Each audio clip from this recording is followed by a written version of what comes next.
ku cintakan. Rahmat-Mu nyata bagiku, hidupku di dalam tangan-Mu.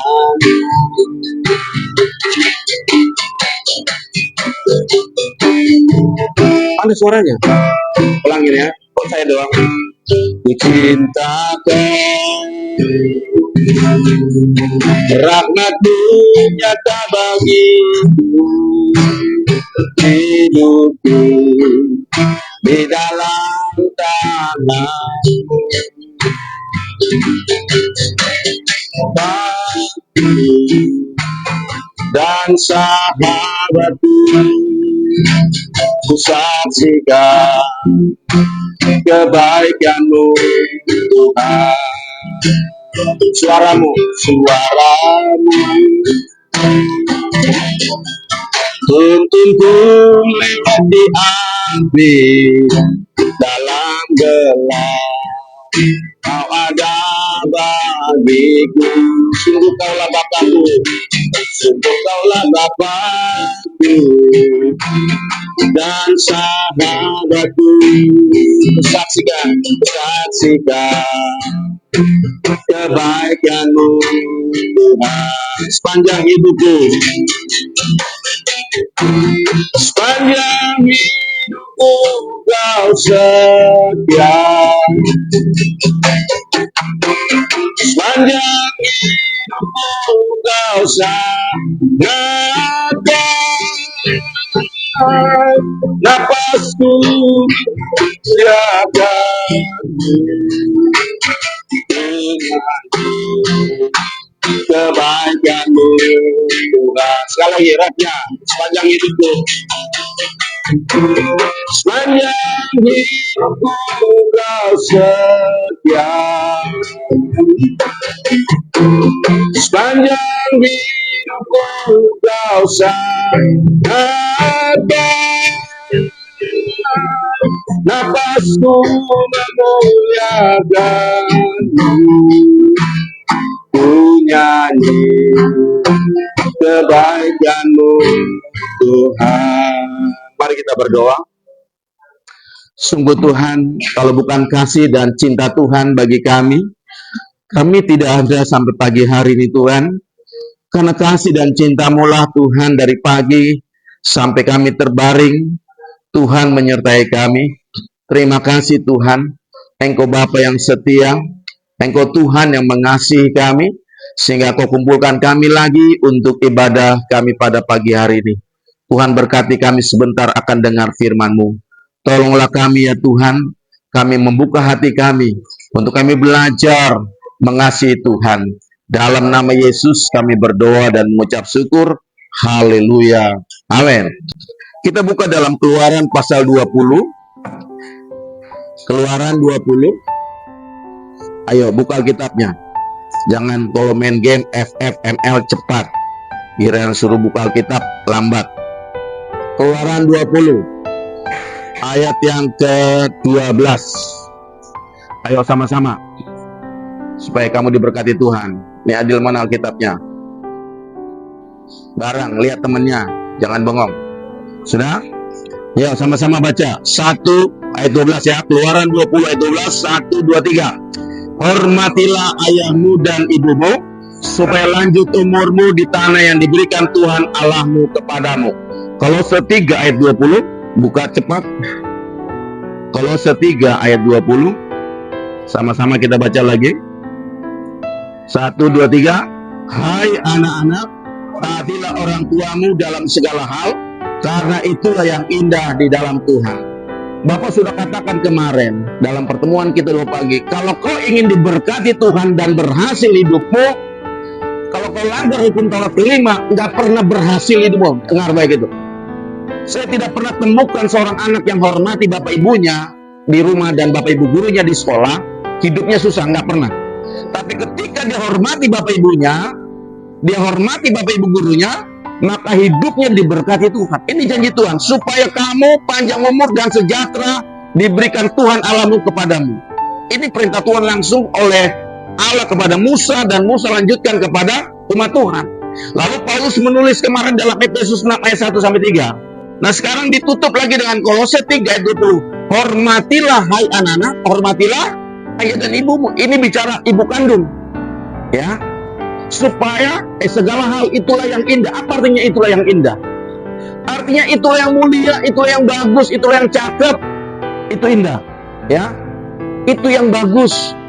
Ketika kau mulai melanggar orang tuamu, kau mulai berontak, tidak menurut orang tuamu, dikasih nasihat sama orang tuamu, kamu melawan, kamu memberontak, lihat, masa depanmu dimiliki setan. Percayalah ini. Ya. Ada pepatah berkata atau peribahasa, surga ada di telapak kaki ibu, betul? Kenapa surga ada di telapak kaki ibu, bukan di telapak kaki bapak? Karena ibu yang mengandung kamu 9 bulan, ibu yang merawat kamu, ibu yang membesarkan kamu, ibu yang memberi kamu makan ASI dan seterusnya. Ya. Jadi kalau kau langgar, kau lawan perintah ibu gurumu, ibumu di rumah, perhatikan masa depanmu hancur. Masa depanmu nggak diberkati Tuhan. Kau mulai bohong, kamu mengkhianatin orang tuamu, yang termasuk ibumu yang melahirkan kamu. Ya. Ada tokoh-tokoh pemuda yang diberkati Tuhan. Lihat 1 Samuel pasal 2, dari umur 2 tahun dia melayani Tuhan. Nggak cengeng dia. Lihat ending dari Samuel, jadi apa dia? Diberkati akhir dari hidup Samuel. Dia terkaya. Dia melantik Raja Saul, Raja Daud, dia lantik jadi raja. Samuel begitu. Sekalipun Samuel ada di lingkungan orang-orang yang nakal. Yang nakal itu anak pendeta juga. Nah ini saya heran, kadang-kadang anak pendeta nggak jadi contoh. Anak pelayan Tuhan tapi nggak jadi contoh. Ya. Tapi Samuel nggak terpengaruh. Dia lihat kejahatan depan matanya tapi dia nggak ikut-ikutan. Ada kesempatan untuk berbuat jahat. Kenapa? Ibu bapaknya jauh. Ya, pendetanya nggak lihat. Ada kesempatan untuk dia melakukan kejahatan, tapi dia tidak lakukan. Siapa lagi dalam Kejadian 38? Yusuf, orang muda, umur 17 tahun, dianiaya, dibully, dijual, jadikan budak, difitnah, jadi masuk penjara. Tapi dia nggak pernah melanggar satu kata pun. Dia menurut apa kata bapak mamanya. Dia nggak pernah nggak pernah. Jawabannya cuma satu, ya bapak, selesai. Antar makanan, ya bapak, nggak ada protes. Dan lihat, jadi apa dia endingnya? Pasal 40. Jadi orang nomor 2 di Mesir, betul? Jadi Perdana Menteri, jadi wakilnya Firaun. Dia berkuasa atas seluruh Mesir. Tidak ada sesuatu terjadi bergerakan ekonomi tanpa perintah Yusuf. Artinya Firaun tunduk sama Yusuf dong, betul gak? Siapa Yusuf? Orang buangan, orang Ibrani, bukan asli orang Mesir. Tapi kenapa hidupnya diberkati Tuhan? Yang pertama, dia tidak kompromi dengan dosa. Ya, dia tidak kompromi dengan dosa. Ada kesempatan untuk melakukan dosa, pasal 39. Ada kesempatan untuk melakukan kejahatan, tapi dia tidak lakukan. Dia ingat firman Tuhan, hukum Taurat kelima, hormati pemimpinmu, hormati ayah dan ibu. Dia pegang itu sampai dia naik, dipromosikan menjadi wakil Firaun. Kamu juga sama akan diangkat seperti itu. Kamu akan menjadi Yusuf yang rohani. Samuel. Jangan namanya doang Samuel, kelakuannya bejat. Jangan namanya doang kayak malaikat Tuhan yang lain-lain, tapi kelakuannya gak benar. Amin. Hormati ayah dan ibumu. Ya.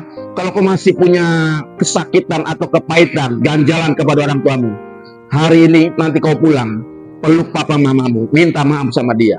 Kalau ada bapak ibu guru menyakitimu, jangan dendam, ampuni dia. Kalau ada teman-temanmu yang membenci kamu, membuli kamu, ampuni dia supaya hidupmu diberkati Tuhan. Amin. Mari kita tundukkan kepala, kita berdoa. Bapa di surga, di dalam nama Tuhan Yesus Kristus, kami bersyukur Tuhan untuk firman-Mu pada pagi ini.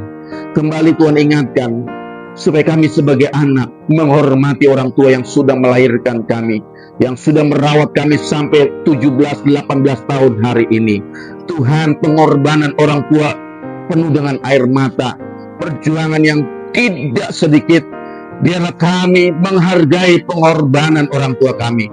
Kami menghargai segala jeripaya orang tua kami. Sebab tidak ada anak yang diberkati Tuhan kalau melawan orang tua. Karena menghormati orang tua itu adalah yang paling indah di dalam dunia ini. Karena itu Tuhan, aku berdoa untuk seluruh anak-anakku pada pagi hari ini. Jauhkan dari pemberontakan, jauhkan dari kekerasan hati, jauhkan dari salah pergaulan, supaya hidup mereka seperti Yusuf, seperti Samuel, seperti Yefta, dan seperti anak-anak muda lainnya di dalam Alkitab. Hamba berdoa di dalam nama Yesus, kalau ada kesakitan atau kepahitan dalam diri mereka, mungkin mereka sulit mengampuni, tidak menerima keadaan mereka, aku berdoa di dalam nama Yesus, Tuhan lepaskan semua pengampunan itu, supaya mereka diberkati Tuhan, mereka sukses pada kelas 12 menyelesaikan studi mereka Tuhan dengan baik, dan kelas 10-11 akan mengikuti langkah-langkah kakaknya. Terima kasih Bapak, terpujilah namamu. Dan sebelum kami kembali ke kelas kami akan memberikan persembahan kami. Kami juga memberikan bukan untuk manusia, tetapi untuk Tuhan, dan kami memberikan untuk Tuhan yang terbaik. Demi nama Yesus kami berdoa. Haleluya, haleluya, amin.